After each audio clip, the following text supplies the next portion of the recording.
The night sky, the dark blanket above our heads adorned with shining stars extending as far as the eye can see.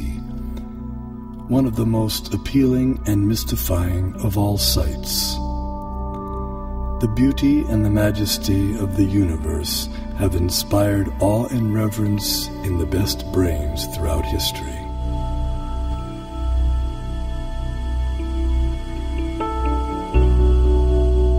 There is a perfect brain behind all the natural physical laws.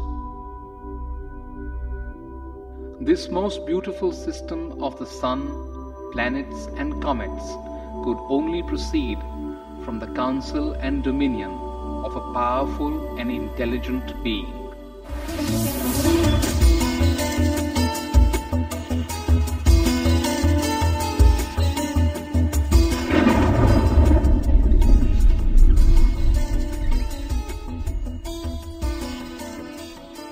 Please describe the symptoms of this manifest world.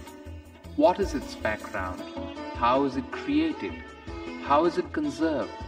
And under whose control is all this being done? Many millennia ago, an advanced civilization revealed the mystery of the origin and nature of the cosmos. The term Vedic refers to the civilization of ancient India.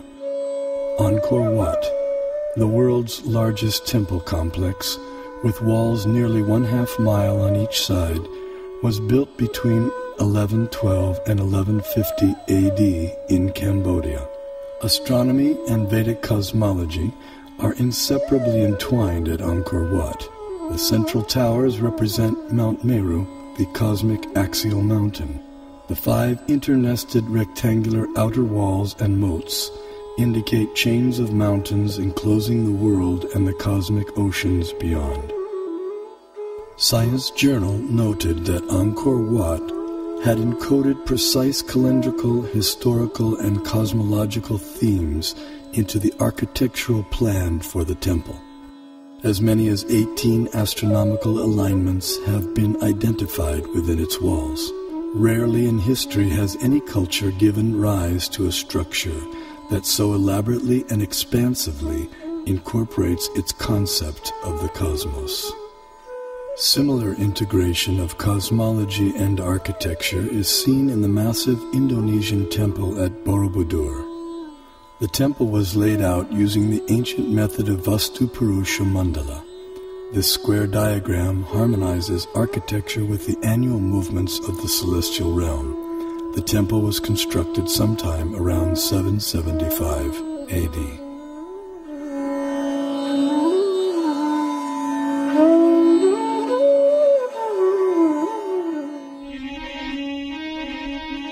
His Divine Grace A.C. Bhaktivedanta Swami, also known as Srila Prabhupada, author of 84 books on Vedic knowledge and founder of the International Society for Krishna Consciousness and the Bhaktivedanta Institute.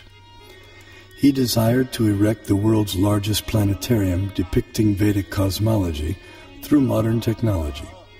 He hoped that this gigantic virtual 3D animated model would give the contemporary world access to the Vedic cosmos.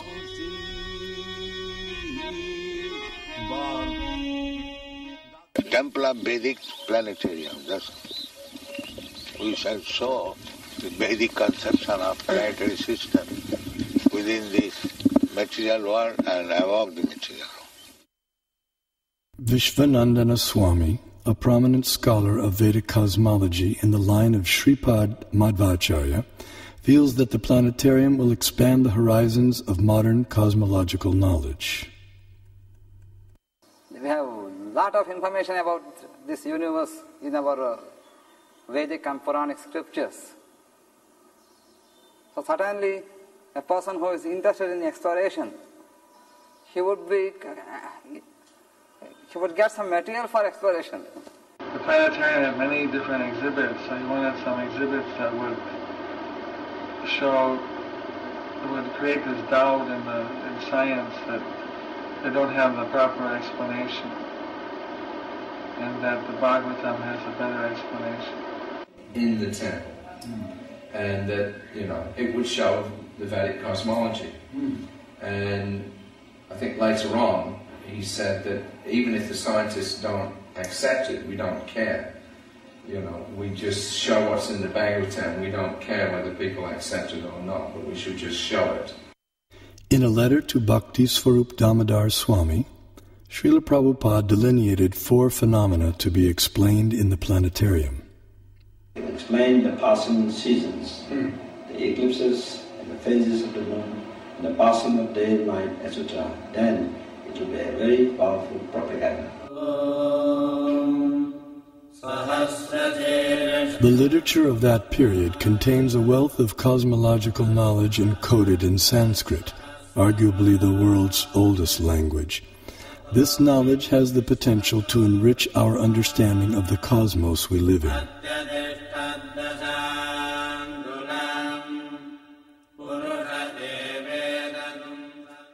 A fundamental principle of Vedic cosmology is the existence of a dual reality, material and non-material. Here we see the non-material sky filled with innumerable planets of permanent stature. Among these, the topmost planet, Goloka, is shaped like a lotus flower, and it is here that the super-intelligent designer of the cosmos, Sri Krishna, resides with his associates. Although knowledge of the non-material realm remains beyond ordinary perception, the Vedic knowledge of the material cosmos has been recognized as extraordinary by many eminent Western thinkers. As in Hindu mythology, it is a continual dance of creation and destruction involving the whole cosmos, the basis of all existence and of all natural phenomena. Long before it became a scientific aspiration to estimate the age of the earth, many elaborate systems of the world chronology had been devised by the sages of antiquity. The most remarkable of these occult timescales is that of the ancient Hindus. Indian cosmologists, the first to estimate the age of the earth at more than 4 billion years, they came closest to the modern ideas of atomism, quantum physics.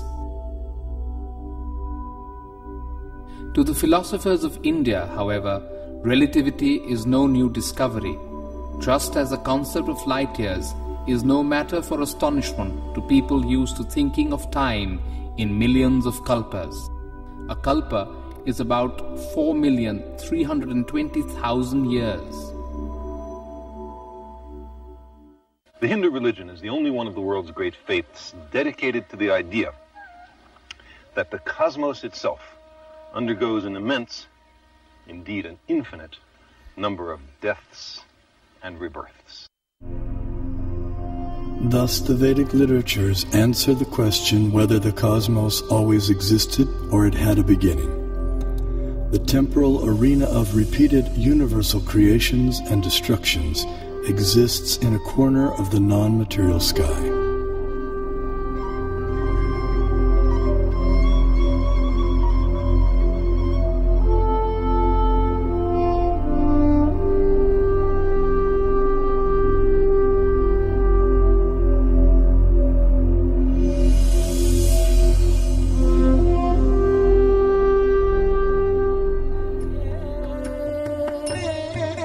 This material nature, which is one of my energies, is working under my direction, O son of Kunti, producing all moving and non-moving beings. Under its rule, this manifestation is created and annihilated again and again. The only religion in which the timescales correspond, no doubt by accident, to those of modern scientific cosmology. Its cycles run from our ordinary day and night to a day and night of Brahma. 8.64 billion years long, longer than the age of the Earth or the Sun, and about half the time since the Big Bang. And there are much longer time scales still. The material universe works on the principle of relative time. As such, a day of Brahma equals 8.64 billion years by earthly calculation. Since Brahma has passed half of his lifetime thus far, the age of our universe turns out to be approximately 155 trillion years. After another Brahma century, he stirs, recomposes himself, and begins again to dream the great cosmic lotus dream. Here we behold a form of the superintelligent being Vishnu, reclining in mystic slumber amid the causal ocean. When he exhales, millions of universes issue from his body and expand, until he inhales when all the universes return within him. The universe is a sphere encased by successive coverings of the elements earth, water, fire, air, ether, intelligence, and ego.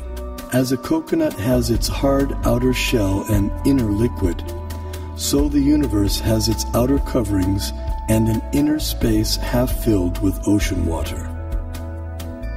On that ocean, another Vishnu expansion reclined on a serpent bed while being massaged by his consort Lakshmi.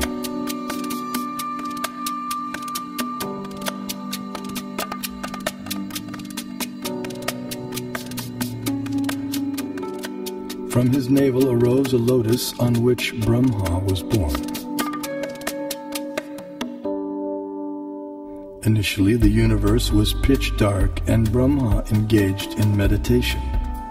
Then he was empowered to create the universe. This account of creation may appear fantastic to some, but modern scientific theories also require fantastic leaps of faith to explain the origin of the universe. This is evident from the words of eminent physicist Stephen Hawking. Either we have failed to see 99% of the universe, or we are wrong about how the universe began. Vedic Cosmology explains that the universe is made up of 14 vertically arranged planetary systems, or lokas. Each system resembles a galaxy and comprises stars, planets, and other celestial bodies.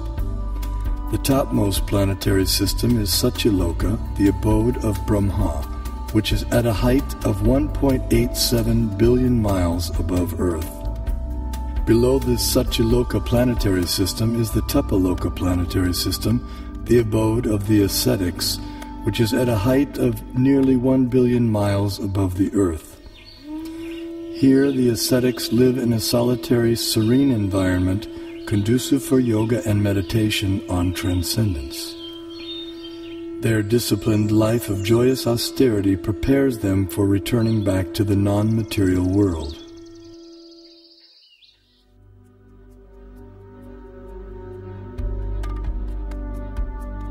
As we move down from Tapaloka, we pass through Maharloka and Janaloka until we reach the Svargaloka planetary system, also known as heaven. The alignment of heavenly bodies around the pole star was elucidated by Srila Prabhupada in a letter. We can see that at night, the whole planetary system is turning around. And the pole star being the pivot. His planet has its orbit fixed, but the sun is moving up and down, north and south. It is not that we shall accept the theory that the sun is fixed and others are all going around the sun. That is not correct. In talks with leading disciples, Srila Prabhupada compared the revolution of planets and stars to a spectacular rotating chandelier. It's like this chandelier, and so the whole thing is moving. Then he developed this idea of the temple of the Vedic planetarium, and how he'd always go like this, dome, dome. He'd hold his hand like that, and he'd say, and then from the center of the dome, a chandelier, which shows the planets according to the Vedic version. Mm-hmm. Some spectacular kind of chandelier. This planetary system is rotating from east to west, and it is hanging like the chandelier, taking shelter on the pole star. That we can see every night. That the pole star or the North Star remains fixed and does not orbit in the sky is well known to astronomers and sailors alike. Less known is the fact that the pole star rotates powerfully on its own axis. The ancient Vedic text called Matsya Purana explains, "The planets and stars are all attached to the pole star by invisible astral cords of wind called pravaha. The revolution of the pole star causes the orbital motion of other planets and stars." Through meditation, yogic astronomers visualize the planets and stars as different parts of the body of Shishumar, the transcendental dolphin. The pole star, the topmost of the heavenly planets, is like the capital of the middle universe.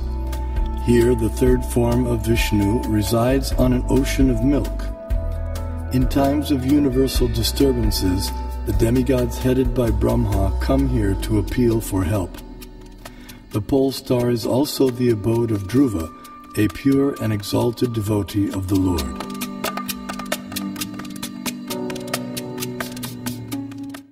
Now let's look at the workings of our solar system. The mainstream scientific notion has been to portray the solar system as heliocentric or sun-centered. In the Vedic geocentric model, the sun, planets, and constellations revolve around the Earth in an approximately 24-hour period. What may surprise many is that a geocentric or Earth-centered model is also capable of explaining the cosmic phenomenon with equal if not better accuracy, as is confirmed by many eminent scientists. Either CS could be used with equal justification. The two sentences, "the sun is at rest and the earth moves," or "the sun moves and the earth is at rest," would simply mean two different conventions concerning two different CS. We know that the difference between a heliocentric theory and a geocentric theory is one of relative motion only, and that such a difference has no physical significance. Obviously, it matters little if we think of the Earth as turning about on its axis, or if we view it at rest while the fixed stars revolve around it. Geometrically, these are exactly the same case of a relative rotation of the Earth and the fixed stars with respect to one another. Although the heliocentric model has been widely propagated, it has never been proven. There is no planetary observation by which we on Earth can prove that the Earth is moving in an orbit around the Sun. Mathematically, there is nothing wrong in this system because we are observing from the Earth and it is the relative motion that really matters. So if you assume that the Sun goes around the Earth, there is nothing wrong because it's a question of relative motion.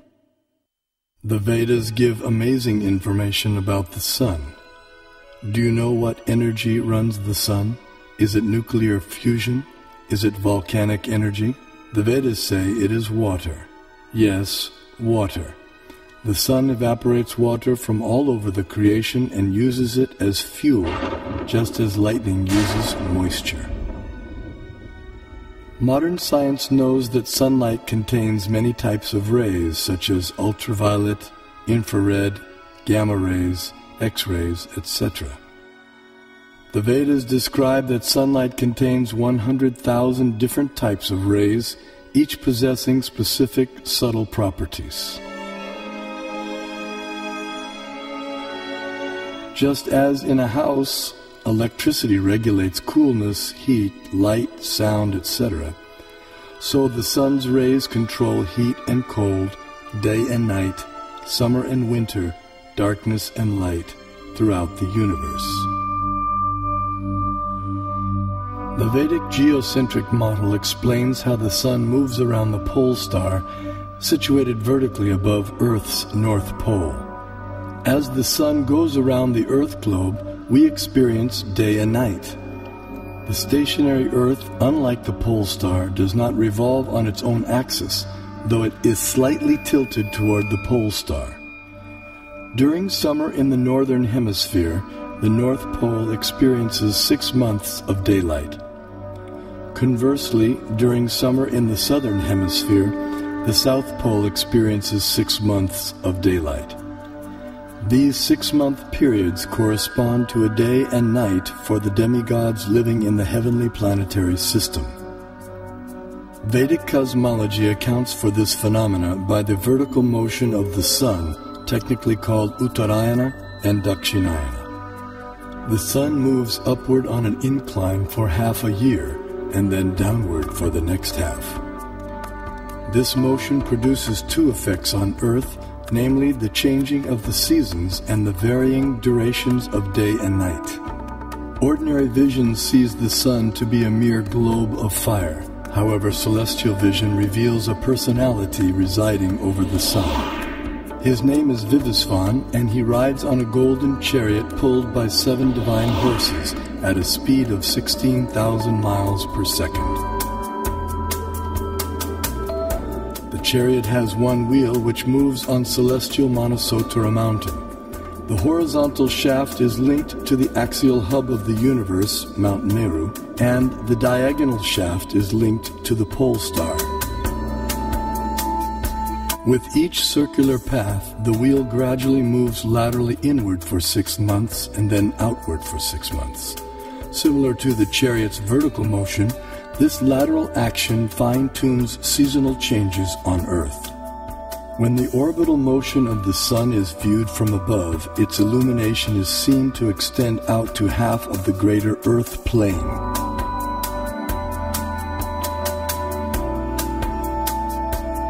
During its orbit, the sun passes over the 4 cities situated in the 4 cardinal directions. The city over which the sun is passing experiences noon, and the city in the opposite direction experiences midnight. The 2 other cities experience sunrise and sunset. The zodiac is a conceptual celestial plate encompassing the entire sky. Like the face of a clock, the zodiac is divided into 12 divisions of 30 degrees each, called signs of the zodiac, or rashis. Each named according to the constellation of stars residing within them. These signs serve as a set of reference markers for measuring the movements of the moon, sun, and the planets. The zodiac completes 1 clockwise revolution of 360 degrees in every 24-hour period. The moon travels through the zodiac, but due to its slower angular velocity, it completes only about 347 degrees in 24 hours, falling behind by about 13 degrees. The day after the new moon day, we see 1 moon phase. The next day, the moon again completes 347 degrees, and we see the moon in its 2nd phase.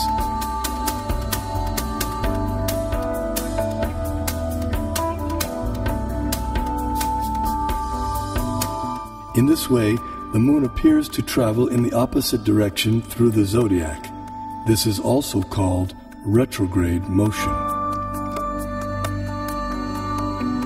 Thus, the phases of the moon increase each day for 15 days until the full moon.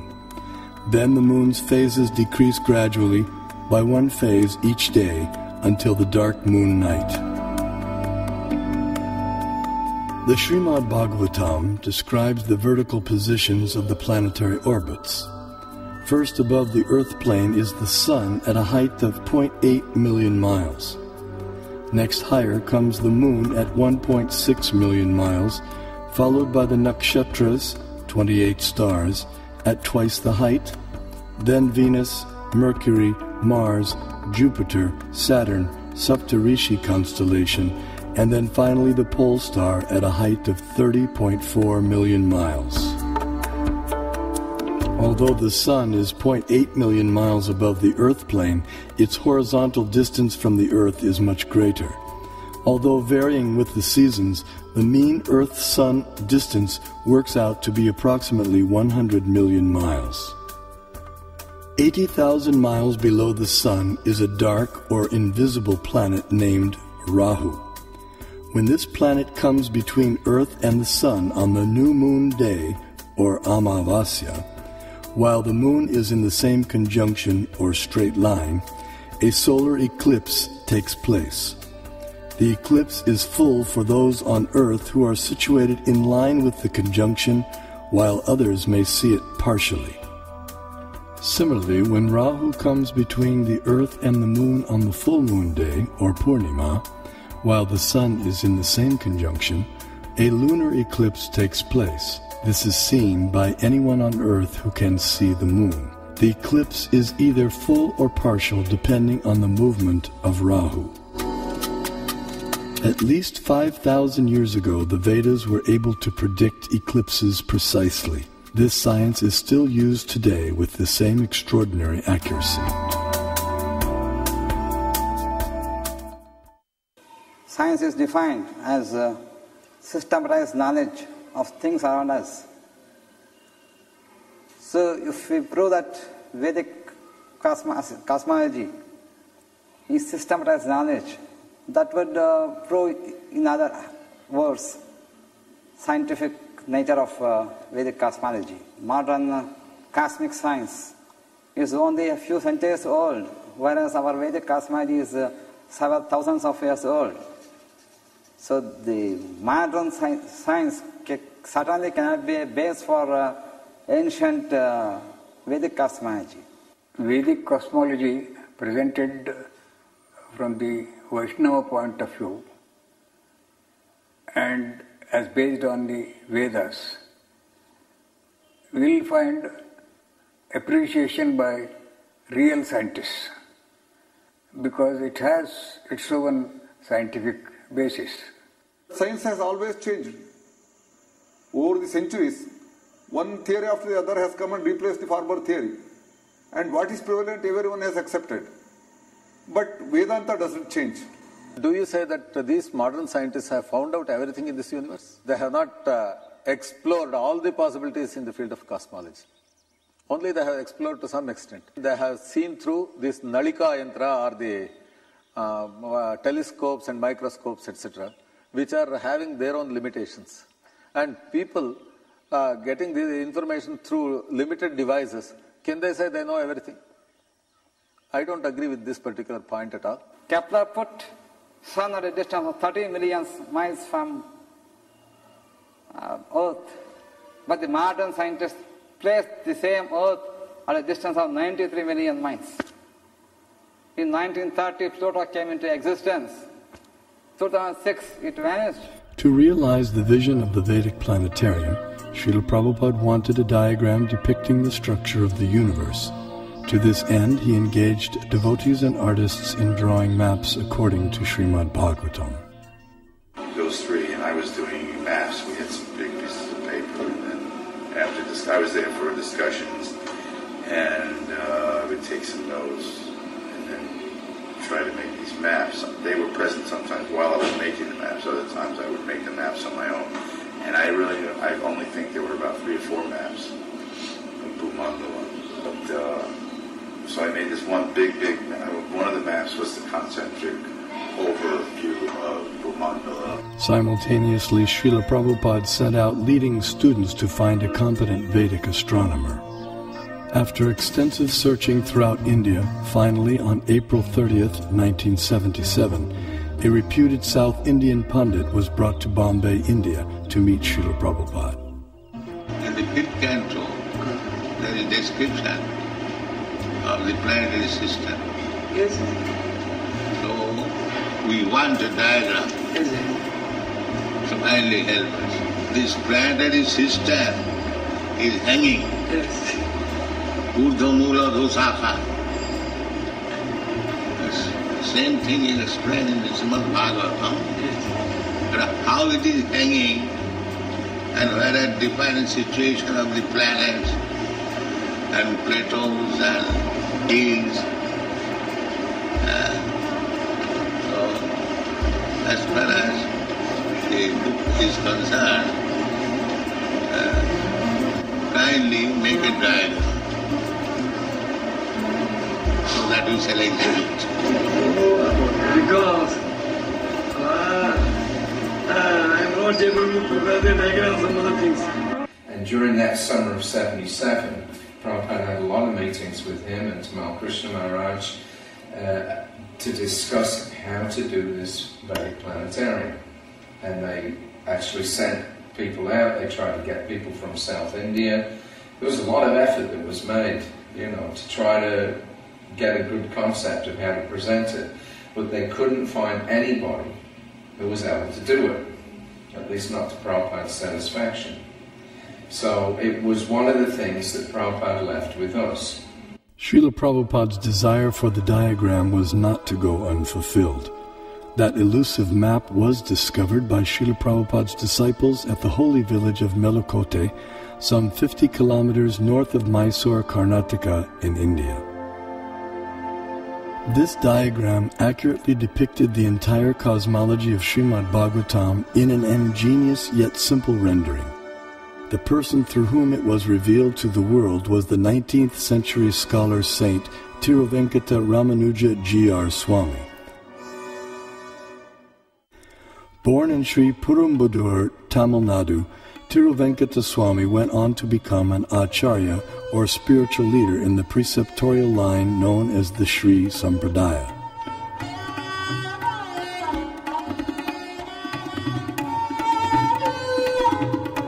He spent several years of his life in Melukote, which 900 years earlier had been the residence place of Sripad Ramanujacharya, the most prominent acharya of the Sri Sampradaya. At Melukote, in the 1,000-year-old temple, Tiruvenkata Swami studied and taught the Vedas and also worshipped the deity of Tirucheluva Narayan.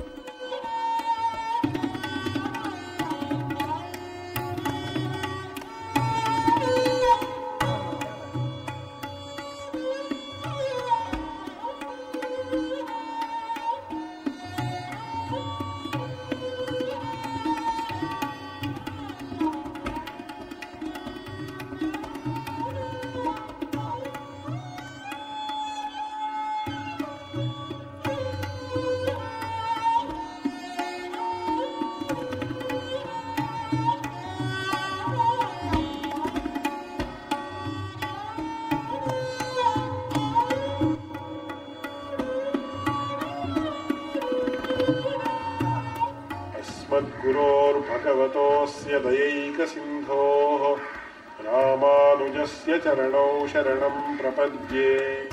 One day, while studying the Mahabharata, a 5,000-year-old epic of ancient India, he came across some intriguing verses.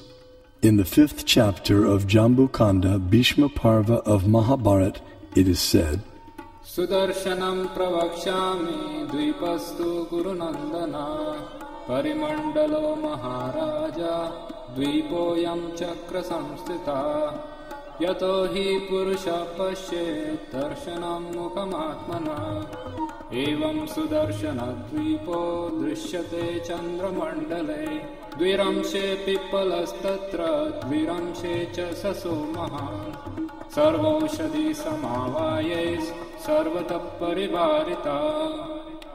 This Bharat Khanda is called Sudarshana Dvip, since it looks beautiful to the eyes of the onlookers.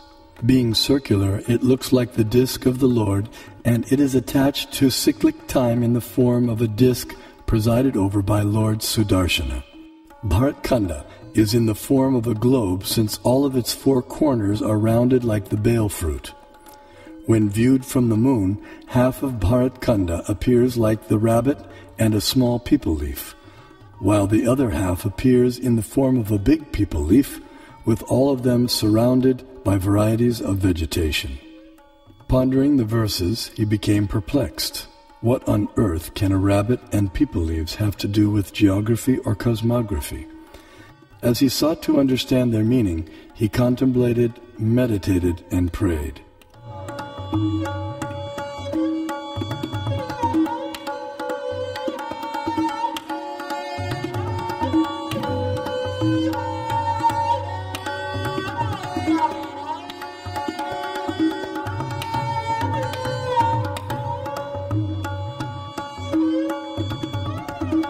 Finally, by divine inspiration, He sketched a drawing of the rabbit and the people leaves, but still remained mystified about their connection with the Earth's geography. Suddenly it dawned on him that if the drawing was turned upside down, the rabbit perfectly corresponded with Europe, Asia, and Africa, while the people leaves corresponded with North America, South America, and Australia. These continents comprise our Earth, which the Mahabharata calls Bharatkanda. Vishnu Purana also describes the Earth as Bharatkanda and gives its diameter as 8,000 miles. The Earth is also referred to by the name Bharatkanda in the invocation Sankalpa mantra chanted by Brahmana priests since time immemorial up until the present day. Jambudvipe Bharatavarshe Bharatakande Meroho Vedic cosmology gives descriptions of the entire cosmos, including its subtle features. Perception and access to these subtle features, however, requires karmic qualification. Consequently, much of the cosmos described earlier, as well as parts of the cosmography about to be described, are imperceptible and inaccessible to us earthly inhabitants. Bharatkanda is one of the 9 islands of the larger and originally bow-shaped Bharatvarsha, which was divided by the sons of Sagara. Being completely surrounded by water, the islands are mutually unreachable. In the Vedas, Bharatkanda, our Earth, is also referred to by other names such as Sudarshan Dvip, Kumarika Dvip, and Navadvip, etc.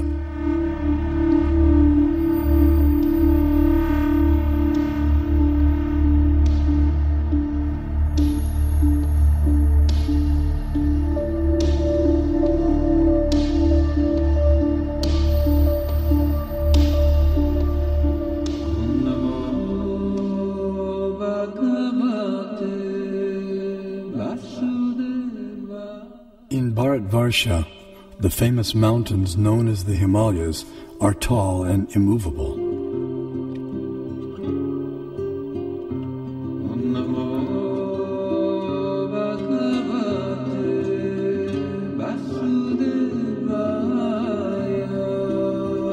Here we find an abode of Lord Shiva, the greatest of the demigods.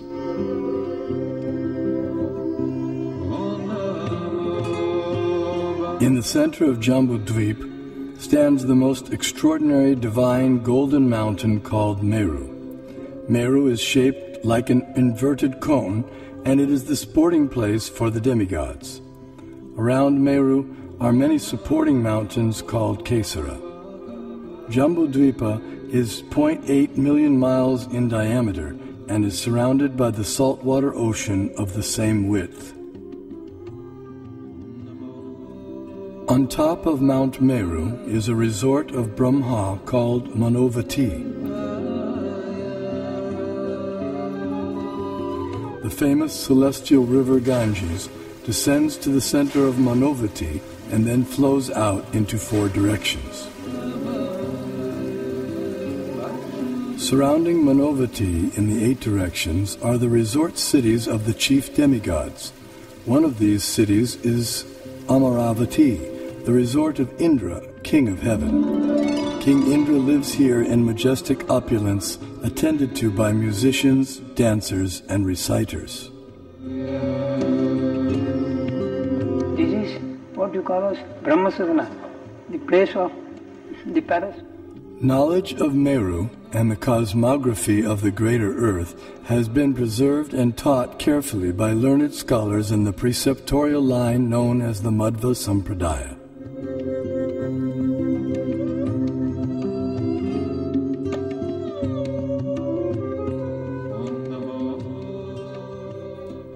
The greater earthly planetary system extends out to the edges of the universe and has a diameter of 4 billion miles.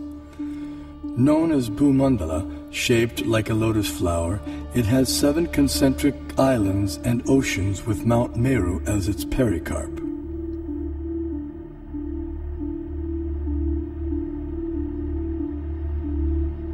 The 7 oceans respectively contain salt water, sugarcane juice, liquor, clarified butter, milk, emulsified yogurt, and sweet drinking water. Sometimes Vedic cosmology is misconstrued as portraying the earth to be a flat disk. This flat earth misconception arises partly due to our inability to understand Vedic nomenclature. A single object may be referred to by several names, and a single name may refer to several objects. For example, the term earth may be used to describe at least 6 different aspects of cosmology.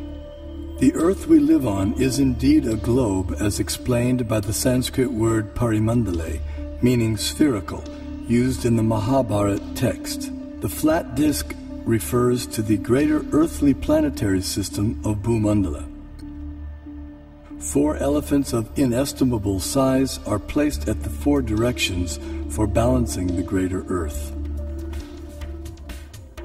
Below the earthly planetary system are 7 subterranean realms named Atala, Vitala, Sutala, Talatala, Mahatala, Rasatala, and Patala, which do not receive sunlight and which are inhabited primarily by demoniac living entities. To reach the first one must go 80,000 miles downward through underground tunnels. At successive depths of 80,000 miles are the remaining 6 netherworlds, all of which are fully developed underground civilizations. In the 4th level downward, Talatala Loka, lives the magical architect Mayadanava, who has designed many brilliantly decorated cities where proud materialists reside. Below the netherworlds are the 28 hellish planetary systems. The demigod of justice, Yamaraj, judges the unrighteous human beings after their deaths and sends them to one of these planets. There, errant souls are administered appropriate punitive measures corresponding to their misdeeds.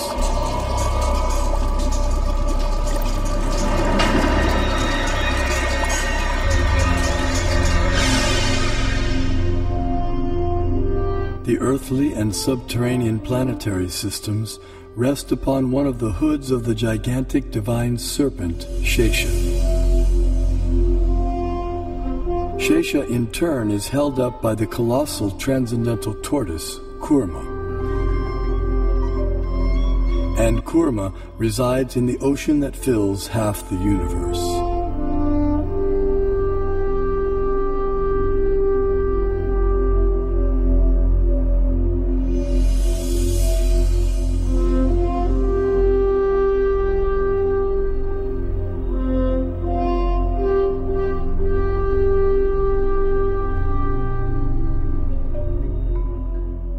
We had the great stalwarts in Kerala, like Madhava, who gave infinite series formulae for sine, cosine, pi, nearly 2 centuries before Newton was born, to teach calculus to the world. Albert Einstein also recognized the contribution of Vedic mathematics to science. We owe a lot to the Indians who taught us how to count, without which no worthwhile discovery could have been made. Vedic cosmological knowledge is revealed in 2 primary texts, namely the Puranas and the Jyotisha.